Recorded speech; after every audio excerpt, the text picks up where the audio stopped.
Mainit na eksena sa Christmas special. Netizens uminit sa umano'y pagdaan lang ni Daniel Padilla kay Catherine Bernardo habang binabati si Kyle Estrada.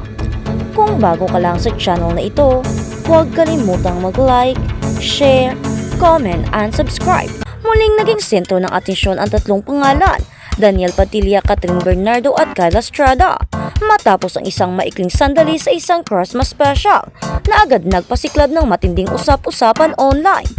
Isang simpleng eksena lang sana ngunit sa mata ng libu-libong netizens, ito raw ay kahulugang lampas sa ordinaryong pagkikita sa isang iglap na puno ng haka-haka at interpretasyon.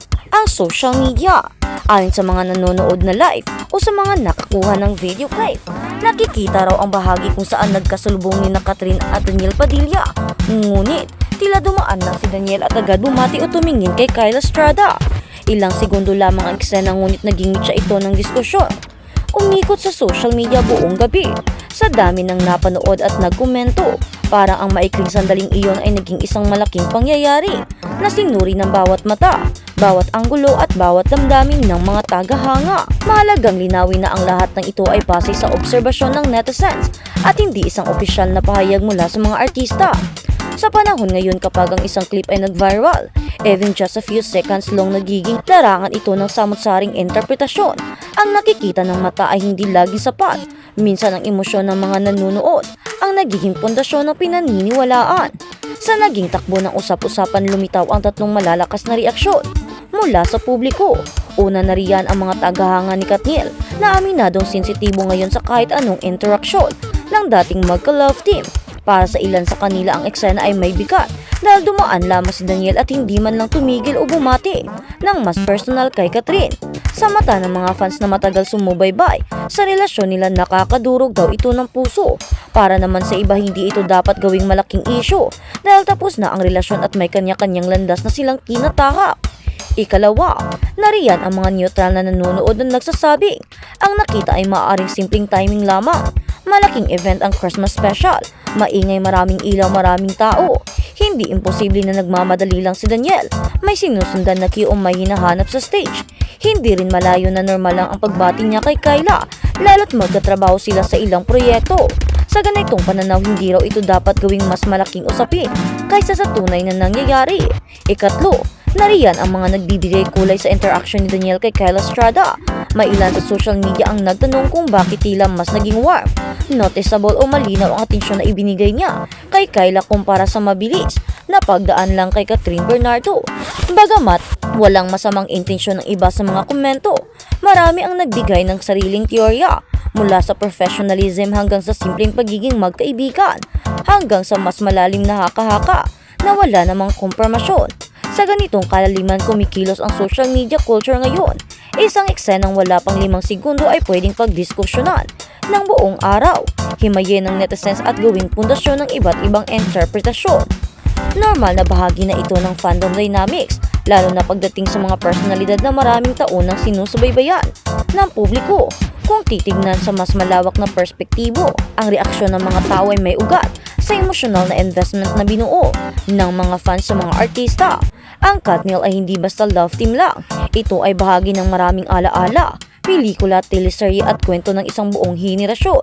Kaya kahit tapos na ang kanilang relasyon sa totoong buhay, ang interes ng publiko ay nananatiling buhay. Sa kabilang banda, si Kyle Estrada ay patuloy na lumalakas bilang actress at ang bawat interaction niya sa ibang celebrities ay agad napapansin dahil sa tumataas niyang visibility. Ngunit sa gitna ng lahat ng ito, mahalagang kilalanin ang isang simpleng katotohanan. Walang opisyal na pahayag mula man kay Daniel, Catherine o Kyla tungkol sa viral na eksenang ito. Walang kompirmasyon, walang inamin, at walang sinasabing may kahulugan sa nangyari. Ang lahat ay haka-haka lamang batay sa reaksyon ng mga nakapanood. Sa panahon ng social media, kailangan din ng kaunting pag-iingat. Hindi lahat ng nakitang clip ay kumakatawan sa buong kwento. Minsan ang camera angle ay naiiba. Minsan may cue na hindi kita sa frame. Minsan may relasyon o kontekstong hindi alam ng manunood.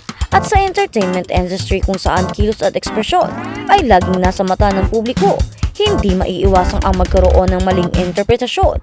Gayunpaman, hindi rin mapipigilan ang natural na reaksyon ng mga taong mahal ang kanilang mga iniidolo. Ang pag-aalala, pagkalito, pagkadismaya o pagiging curious ay bahagi ng pagiging fan. Ang ganitong usap-usapan ay nagiging paraan din para sa komunidad na maglabas ng saloobin, magbahagi ng opinyon at makisama sa diskurso na nakapalibot sa kanilang mga sinusubaybayan. Habang patuloy na umiikot ang mga diskusyon, iisang bagay ang malinaw. Malaki pa rin ang impluwensya ni Daniel at Catherine sa kultura ng entertainment at anumang sandaling magkasama sila sa iisang event. Kahit hindi sila magkausap ay nagiging headline. At si Kyla bilang isa sa mga rising stars na malakas ang karisma at talento ay natural na pagiging bahagi ng mga ganitong usapan. Hanggang hindi nagsasalita ang mga sangkot, mananatiling interpretasyon o obserbasyon ang lahat. Hindi natin alam kung ano ang tunay na damdamin ng bawat isa o kung ano ang intensyon sa sandaling iyon.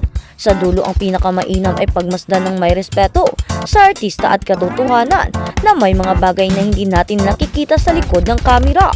At sa kabilang banda, Daniel Padilla na huling titig na titig kay Catherine Bernardo sa ABS-CBN Christmas Special 2025 After Party. Isang eksenang puno ng kilig, intriga at misteryo. Ano ang ibig sabihin ng matinding titig na ito? May bagong simula ba para sa Katniel o simpleng sandali lang ng nostalgia sa pagpapasabog ng usapan? Daniel Padilla na huling titig na titig kay Catherine. Iyon daw ang sabi ng mga marites. Ang ABS-CBN Christmas Special 2025 ay naging isa sa mga pinakamatunog na kaganapan ngayong taon. Ngunit higit pa sa mga performance at kasiyahan, isang eksena sa after party ang naging sentro ng usapan. Si Daniel Padilla, kilalang aktor at dating ka-love team ni Catherine Bernardo, ay nahuling titig na titig sa kanyang dating kapartner. Ang simpleng sandali ay agad nagpasiklab ng intriga, kilig at matinding diskusyon sa social media. Ang eksena sa after party matapos ang ingranding palabas na puno ng musika at saya, nagdipon ang mga kapamilya stars sa after party. Dito nasaksihan ng mga nakadalo ang isang hindi inaasahang eksena.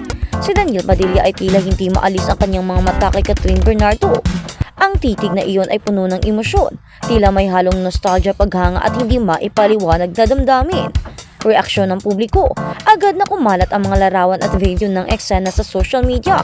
Ang mga fans ng Katniel ay muling nabuhayan ng pag-asa, habang iba naman ay nagbigay ng sariling interpretasyon.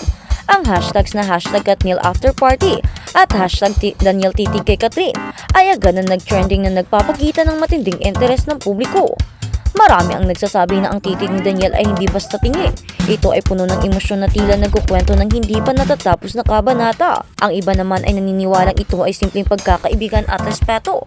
Ngunit hindi maikakaila na ang eksena ay nagdulot ng matinding kilig, intriga at misteryo. Ang tanong ng lahat, ano ang ibig sabihin ng titig na iyon? May posibilidad ba na muling pagkakasama ng Katniel? Hindi lamang sa entablado kundi pati sa totoong buhay?